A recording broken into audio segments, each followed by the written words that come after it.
ओम गणेश हरिओम नमो नारायण। नमस्कार प्रिय दर्शकों, मैं एस्ट्रो सूरज भृगवंशी।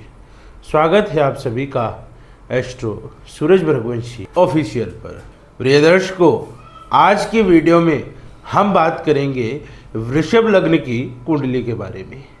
वृषभ लग्न की कुंडली में मंगल ग्रह का 12 भाव में क्या फल होता है, मंगल किन स्थानों पे शुभ फल देता है, किन स्थानों पे अशुभ फल करता है, किन स्थानों में उच्च का होता है, कहाँ पर नीच का होता है, मंगल से जुड़ी हुई तमाम जानकारियाँ जो वृषभ लग्न की कुंडली देखने में आपको काम आएगी, उन सभी के बारे में।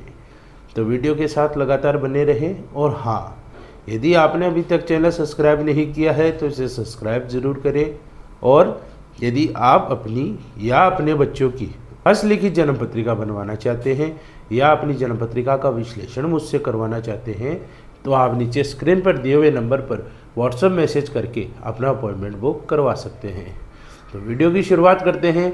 ध्यान दीजिए बोर्ड की तरफ। वृषभ लग्न में मंगल ग्रह का 12 भाव में फल। प्रिय दर्शकों, मंगल का फल जानने से पहले हम 4 बातों का ध्यान देंगे। 4 विशेष बातें हैं जो हमें जाननी आवश्यक है। पहली बात, वृषभ लग्न में मंगल सप्तमाधिपति और व्ययाधिपति होकर के व्यय स्थान का मालिक होकर के कुंडली का प्रबल मारक ग्रह बनता है। वृषभ लग्न की कुंडली में मंगल प्रबल मारक होता है। मंगल की 3 दृष्टियां होती है, जैसे मैंने आपको पूर्वोक्त वीडियो में बताया है। चौथी दृष्टि, 7वीं दृष्टि और 8वीं दृष्टि। प्रिय दर्शकों, मंगल का फलादेश करने से पूर्व मंगल का षड़बल आप जरूर देखें। चौथी बात, मंगल का फल यानी मंगल का जो प्रभाव है वह आपको मंगल की दशा, मंगल की अंतर्दशा, प्रत्यंतर दशा अथवा मंगल की सूक्ष्म दशा में अवश्य देखने को मिलेगा। अब आते हैं कुंडली के पटल पर और मंगल को 12 भावों में समझते हैं कैसा फल देता है। वृष लग्न की कुंडली है। लग्न में 2 का आंकड़ा लिखा हुआ है, 2 नंबर लिखा हुआ है, तो वृष लग्न की यह कुंडली है। वृष लग्न की कुंडली में मंगल सप्तमाधिपति, अष्टम राशि, वृश्चिक राशि सप्तम भाव में, मेष राशि व्यय भाव में। तो सप्तमाधिपति और व्ययाधिपति होकर के लग्न में यदि बैठे तो यहाँ पर मंगल शुभ फल करता है। ऐसी स्थिति में व्यक्ति हष्ट पुष्ट बलिष्ठ होता है। ऐसा व्यक्ति शरीर में फुल लंबाई का होता है और आकर्षक शरीर वाला होता है। जिसके लग्न भाव में मंगल हो वह व्यक्ति हठी स्वभाव का होता है, जिद्दीले स्वभाव का होता है। जिसके लग्न भाव में मंगल हो वह व्यक्ति गले का रोगी होता है, उसे गले से संबंधित रोग जीवन भर होते रहते हैं और इनका विशेष प्रभाव मंगल की दशा अंतर्दशा में जरूर मिलता है। मंगल की चौथी दृष्टि पड़ती है मातृ भाव पर, मंगल की सप्तम दृष्टि पड़ती है स्त्री भाव पर और अष्टम दृष्टि पड़ती है आयु भाव पर। प्रिय दर्शकों, जैसे चौथी दृष्टि में अगर मंगल देखता है तो वह व्यक्ति को भूमि, भवन, जमीन, जायदाद और मातृ सुख पूरा मिलता है। ऐसे व्यक्ति को अच्छी, सुंदर और सुशील पत्नी प्राप्त होती है जो अच्छे शरीर वाली हो, अच्छे गुणों वाली हो। अष्टम दृष्टि अष्टम भाव पर होने के कारण व्यक्ति को दीर्घायु प्राप्त होती है। ऐसे व्यक्ति के साथ वाहन दुर्घटना बहुत कम होती है। ये है लग्न भाव में मंगल का फल और तीनों दृष्टियाँ। प्रिय दर्शकों, मैं समय के अभाव के कारण आपको मंगल की तीनों दृष्टियों का फल इस वीडियो में नहीं बता पाऊंगा, लेकिन यदि आप चाहते हैं कि मंगल की तीनों दृष्टियों के फल का वीडियो में अलग से बनाऊं तो आप कमेंट कर सकते हैं, मैं आपको आगे अलग वीडियो बना करके ज़रूर दूंगा। सप्तमाधिपति और व्ययाधिपति मंगल यदि द्वितीय भाव में बैठे, यहाँ मंगल के परम शत्रु बुध की राशि है, यहाँ पर मंगल अशुभ फल देता है। द्वितीय भाव का मंगल हो तो व्यक्ति का धन नाश होता है, व्यक्ति दूसरों के धन का लोभी होता है, दूसरों के धन का लालची होता है। ऐसा व्यक्ति प्राय धन हड़पने की कोशिश करता है। ऐसा व्यक्ति चापलूसी करके जीवन चलाता है। ऐसा व्यक्ति परिवार से धोखा भी करता है। सप्तमाधिपति और व्ययाधिपति मंगल यदि तृतीय भाव में बैठे तो ऐसे व्यक्ति के बड़े भाई बहन नहीं होते हैं, उन्हें बड़े भाई बहनों का सुख नहीं मिलता है, या तो होते ही नहीं हैं, यदि होते भी हैं तो वो न होने के समान ही हैं। यह व्यक्ति उनसे रिश्ता नहीं रखता है। तृतीय भाव में मंगल होने के कारण व्यक्ति आलसी होता है। ऐसा व्यक्ति लालची होता है और दोहरी प्रवृत्ति का, दो मुंह वाली बात करता है, डिप्लोमेटिक होता है। सप्तमाधिपति और व्ययाधिपति मंगल यदि चतुर्थ भाव में उपस्थित हो तो ऐसे व्यक्ति को अच्छा मातृ सुख मिलता है। सूर्य मंगल के मित्र की राशि है तो ऐसे व्यक्ति को अच्छा मातृ सुख मिलता है। ऐसा व्यक्ति का जो व्यवहार है वो अपनी माता के समान ही होता है। ऐसा व्यक्ति अपनी माँ को आइडल मानता है, अपनी माँ के अनुसार ही उसका व्यवहार होता है।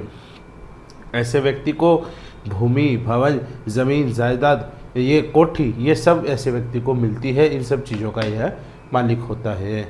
यदि सप्तमाधिपति और व्ययाधिपति मंगल पंचम भाव में बैठें तो यहाँ पर व्यक्ति को शुभ फल देता है। पंचम भाव का जब मंगल हो तो ऐसी स्थिति में व्यक्ति को प्रथम संतान पुत्र के रूप में प्राप्त होती है।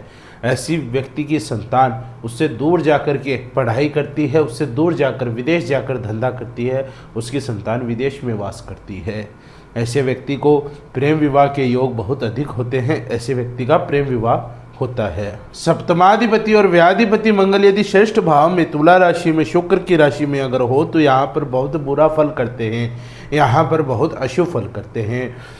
षष्ठ भाव में यदि मंगल हो तो व्यक्ति का पेट का ऑपरेशन होता है, व्यक्ति के पेट में बड़ी बीमारी होती है। ऐसा व्यक्ति धोखेबाज होता है, धोखा देने वाला होता है। ऐसा व्यक्ति गरीबी में रहता है, कर्जे की जिंदगी जीता है और शत्रु उसके बहुत अधिक होते हैं। ऐसे व्यक्ति का स्वभाव कामुक स्वभाव होता है। ऐसा व्यक्ति कामी प्रवृत्ति का व्यक्ति होता है। सप्तमाधिपति और व्ययाधिपति मंगल यदि सप्तम भाव में हो तो यहाँ पर मिश्रित फल देता है। यहाँ पर व्यक्ति को सुंदर गठीले शरीर वाली सुंदर पत्नी मिलती है, अच्छी पत्नी मिलती है, लेकिन अपनी पत्नी के साथ इसका मनमुटाव रहता है। ऐसे व्यक्ति डॉक्टर बन सकते हैं, सर्जन बन सकते हैं। जिसके सप्तम भाव में मंगल हो ऐसा व्यक्ति नेता बन सकता है। सप्तमाधिपति और व्ययाधिपति मंगल यदि अष्टम भाव में हो तो यहाँ पर भी अशुभ फल करता है। ऐसे व्यक्ति को वाहन दुर्घटना की चोट चपेट की बहुत आशंका रहती है, खास करके 24 से 28 वर्ष की उम्र के मध्य। इन्हें वाहन चलाते समय विशेष ध्यान रखना चाहिए। ऐसे व्यक्तियों के विवाह में देरी होती है। जिसके अष्टम भाव में मंगल हो उसकी शादीशुदा जीवन बिल्कुल अच्छा नहीं होता है, उसके जीवन में खटपट चलती रहती है, तलाक भी हो सकता है। ऐसे व्यक्ति के 2 से अधिक विवाह होते हैं। सप्तमाधिपति और व्ययाधिपति मंगल यदि नवम भाव में हो तो यहाँ पर मंगल उच्च के हो जाते हैं। मकर राशि में मंगल उच्च के हो जाते हैं, जिसके कारण व्यक्ति न्यायप्रिय होता है, नीति संगत बात करता है। ऐसा व्यक्ति भाग्यशाली होता है, धार्मिक किस्म का, धार्मिक प्रवृत्ति का होता है, तीर्थ यात्रा करने वाला होता है और देव गुरुजनों का भक्त होता है, ब्राह्मणों का, गुरुओं का सम्मान करने वाला, आदर करने वाला व्यक्ति होता है। सप्तमाधिपति और व्ययाधिपति मंगल यदि दशम भाव में हो तो दशम भाव में मंगल द्विबली हो जाते हैं, दिशाबली हो जाते हैं, जिस कारण मंगल व्यक्ति को पिता का लाडला बनाता है। 11वें भाव में, दशम भाव में मंगल हो तो व्यक्ति उच्च अधिकारी होता है। जैसे पुलिस में, नेवी में, सेना, आर्मी में व्यक्ति ऊंचा अधिकारी बनता है, उच्च पद पर आसीत होता है। यदि व्यापार करे तो केमिकल से जुड़ा हुआ व्यापार, इलेक्ट्रॉनिक्स आइटम का व्यापार या ईंट का अगर भट्टा लगाए तो ये उसे बहुत शुभ फल देते हैं और बहुत लाभ देते हैं। सप्तमाधिपति और व्ययाधिपति मंगल यदि एकादश भाव में हो तो ऐसे व्यक्ति को छोटे भाई बहनों का सुख कभी नहीं मिलता है। वह अपने माता पिता की आखिरी संतान होता है। ऐसे व्यक्ति को लाभ का हानि होता है। ऐसे व्यक्ति के लाभ में अड़चन आती है और मित्रों से उसका नुकसान होता है। व्ययाधिपति और सप्तमाधिपति मंगल यदि व्यय भाव में हो तो यहाँ पर व्यक्ति के विदेशी संपर्क अधिक होते हैं। ऐसे लोग विदेश से तालमेल अधिक रखते हैं, इनके विदेशी मित्र अधिक होते हैं, इनको राजदंड भोगना पड़ता है। व्यय भाव में यदि मंगल हो तो व्यक्ति को सजा हो सकती है, व्यक्ति का धननाश हो सकता है। ऐसे व्यक्ति की शादी लेट होती है, लेट विवाह होता है। ऐसा व्यक्ति कामुक प्रवृत्ति का, लंपट प्रवृत्ति का होता है। तो यह है वृषभ लग्न में मंगल का 12 भाव में फल। मैं आशा करता हूं कि आपको यह वीडियो अच्छा लगा हो, पूरा समझ में आया हो। आपको यह वीडियो कैसा लगा लाइक व कमेंट करके ज़रूर बताएं। साथ ही यदि नए दर्शक हैं तो चैनल को सब्सक्राइब ज़रूर करें। और हाँ, यदि आप अपनी या अपने बच्चों की हस्तलिखित जन्म पत्रिका बनवाना चाहते हैं या उनकी जन्म पत्रिका का विश्लेषण मुझसे करवाना चाहते हैं तो नीचे स्क्रीन पर दिए हुए नंबर पर व्हाट्सएप मैसेज करके अपना अपॉइंटमेंट बुक करवा सकते हैं। मैं एस्ट्रो सुरेश भृगवंशी इसी के साथ अपनी वाणी को विराम देता हूँ। धन्यवाद। जय भैरव।